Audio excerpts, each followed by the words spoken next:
Parole de Jésus-Christ en tant qu'homme sur la terre, avec un échange d'un berger, dans Maria Valtorta, chapitre 7.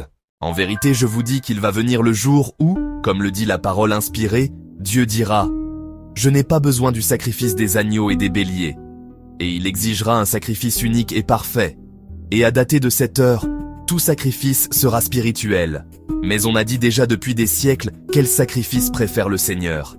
David s'écrie en pleurant « Si tu avais désiré un sacrifice, je te l'aurais offert, mais les holocaustes ne te plaisent pas. Le sacrifice à Dieu, c'est l'esprit brisé, le cœur contrit et humilié. Toi, ô Dieu, tu ne le méprises pas. » Non, il ne méprise pas non plus le cœur qui a péché et s'est humilié, votre Père.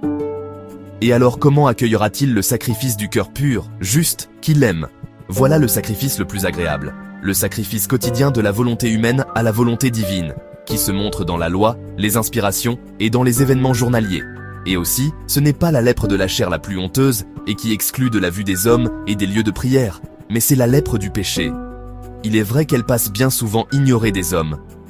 Mais vivez-vous pour les hommes ou pour le Seigneur? Est-ce que tout se termine ici ou bien continue dans l'autre vie? Vous le savez.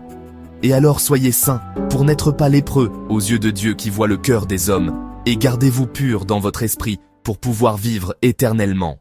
Et si quelqu'un a fortement péché, qu'il n'imite pas Caïn, qu'il n'imite pas Adam et Ève, mais qu'il court aux pieds de Dieu et qu'avec un vrai repentir, il lui demande pitié. Un malade, un blessé, va au médecin pour guérir. Qu'un pécheur aille à Dieu pour avoir son pardon. Moi.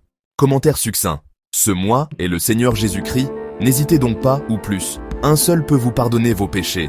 Et c'est uniquement Jésus qui veut dire Dieu qui sauve. Et cela s'effectue dans sa seule Église, qu'il a construite après sa mort sur la croix, qui est l'Église catholique. Allez voir un prêtre et confessez-vous. Libérez-vous du poids de vos péchés, avant que le compte à rebours arrive et que vous ne disposez plus de battements de cœur qui vous auraient unis au Sacré-Cœur de Jésus.